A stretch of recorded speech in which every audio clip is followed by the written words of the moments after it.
तमिलनाडु के मुख्यमंत्री के लड़के ने किस तरह से बयान दे करके यही धर्मनिरपेक्षता है।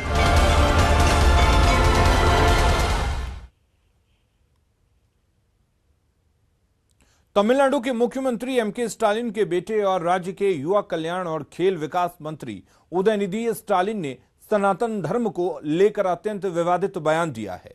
उन्होंने सनातन धर्म की तुलना डेंगू और मलेरिया से की है और कहा है कि सनातन धर्म को समाप्त ही कर देना चाहिए। उदयनिधि स्टालिन ने कहा कि सनातन का सिर्फ विरोध ही नहीं किया जाना चाहिए बल्कि इसे समाप्त ही कर देना चाहिए।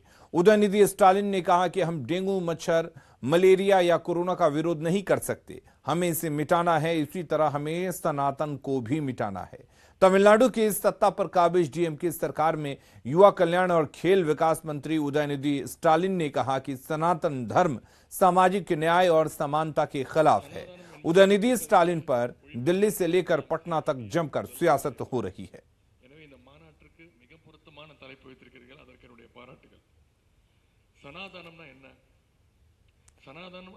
तो उदयनिधि स्टालिन के बयान पर पटना से लेकर दिल्ली तक सियासी घमासान मचा हुआ है। महागठबंधन के नेता जहां खुद को बचाव करने में जुटे हैं तो बीजेपी ने INDIA गठबंधन पर सीधा हमला बोला है। सब लोग जानते हैं हम लोग सनातनी हैं, लेकिन सनातन के नाम पर बीजेपी राजनीति भी करती रही है। ये राजनीति का विषय नहीं है। अगर किसी ने भी इस तरह का बयान दिया है तो उनको अविलंब सनातनियों से माफी मांगनी चाहिए, इस बात को वापस लेना चाहिए। इस देश में कबीर अगर आज पैदा हो जाए और वो दोहा पढ़ दे, जो तू बाभन बाभनी जाया अन बाट काहे नहीं आया, जो तू तुरक तुरक नहीं जाया भीतर ही खतना काहे न कराया, क्या करिएगा कबीर को? फांसी पे लटका दीजिएगा।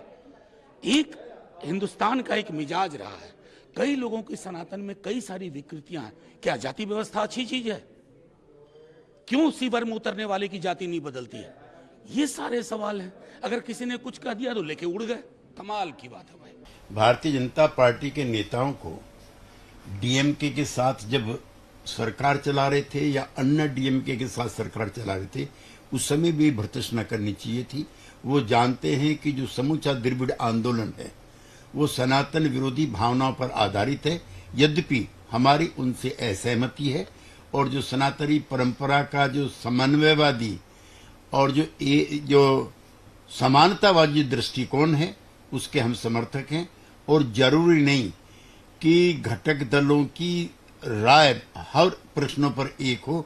हम एक पार्टी नहीं है, हम 28 पार्टियों का गठबंधन है और सभी पार्टी के नेताओं को अपने अपने विचार व्यक्त करने की आजादी है। अगर सनातन धर्म में कोई विकृति है, कोई त्रुटि है, उसका विरोध कीजिए, समझ में आ सकता है। लेकिन ये करना कि डेंगू और मच्छर के समान इसको हम खत्म कर देंगे, इसको जड़ से समूल नष्ट कर देंगे, फिर विरोध नहीं करेंगे, तब तो कांग्रेस और नीतीश कुमार जैसे पार्टियों को तय करना है। जो इनका तथाकथित महागठबंधन है उसको तय करना है। मैं लालू यादव जी और नीतीश कुमार से पूछना चाहता हूं कि आपने पहले बिहार में हिंदू धार्मिक छुट्टियों को बंद किया, अब आप बम्बई में INDA का मीटिंग करने के बाद क्या आपने अपने एजेंडा को स्पोक्स पर्सन स्टालिन के बेटे के मुंह से कहवा रहे हैं? सनातन को बंद खत्म करने का ये मलेरिया है, डेंगू है।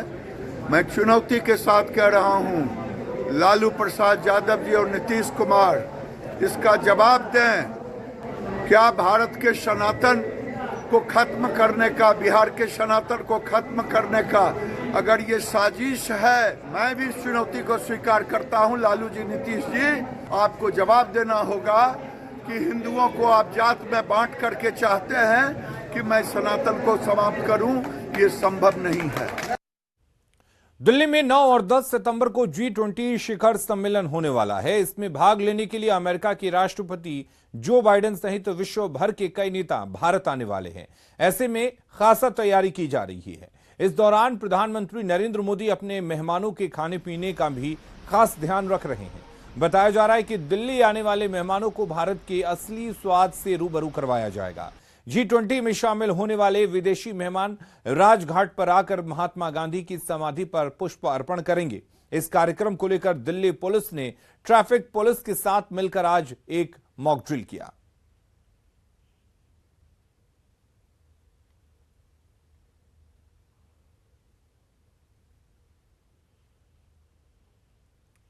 सड़क हादसे में मौत हो जाने पर बिहार में परिवहन विभाग एटीएम कार्ड पर दुर्घटना बीमा का लाभ देगा। इसके लिए पहल शुरू कर दी गई है। कार्ड के श्रेणी के अनुसार 1 से 10 लाख रुपए तक बीमा राशि पीड़ित परिवार को मिल सकेगी। विभाग अपने वेबसाइट पर आवेदन से जुड़ी जानकारी देगा। संवाददाता संजय कुमार की इस रिपोर्ट को देखिए। सड़क दुर्घटना में मौत जैसे हादसों के शिकार होने वाले शख्स के पास अगर एटीएम कार्ड है तो उनके परिजनों को बैंकों की तरफ से बीमा राशि दी जाएगी। बिहार के परिवहन विभाग ने इसकी पहल शुरू की है। 1 से 10 लाख रुपए तक बीमा राशि एटीएम कार्ड की श्रेणी के अनुसार मिलेगी। दरअसल बैंक ग्राहकों को जब डेबिट या एटीएम कार्ड जारी करता है तो उस पर दुर्घटना बीमा या असमय मौत पर मुफ्त बीमा भी दिया जाता है। जानकारी के अभाव में लोग इसका लाभ नहीं ले पाते हैं। अब परिवहन विभाग इसके लिए बड़े पैमाने पर जागरूकता अभियान चलाएगा। दरअसल परिवहन विभाग ने जो पहल शुरू की है उसके हिसाब से दुर्घटना या असामयिक मौत के बाद उनके परिजनों को बीमा का लाभ बैंकों से सीधे तौर पर मिल सकेगा।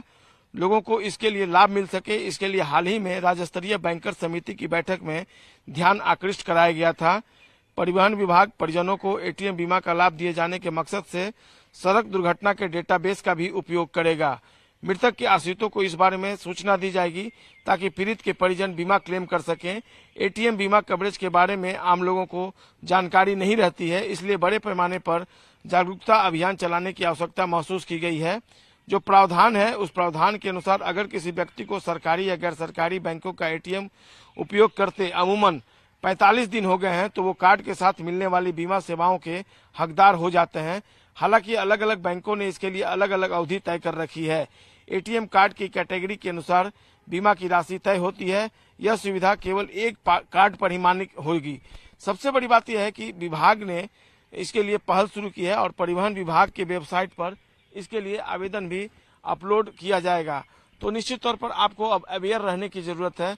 अगर आपके परिवार में किसी शख्स की मौत हादसे से हो जाती है, सड़क दुर्घटना में हो जाती है, तो आप उसके लिए क्लेम कीजिए और आपको बीमा क्लेम मिल सकेगा। परिवहन विभाग की यह बड़ी पहल निश्चित तौर पर राज्य की एक बड़ी आबादी के लिए फायदेमंद साबित होगी।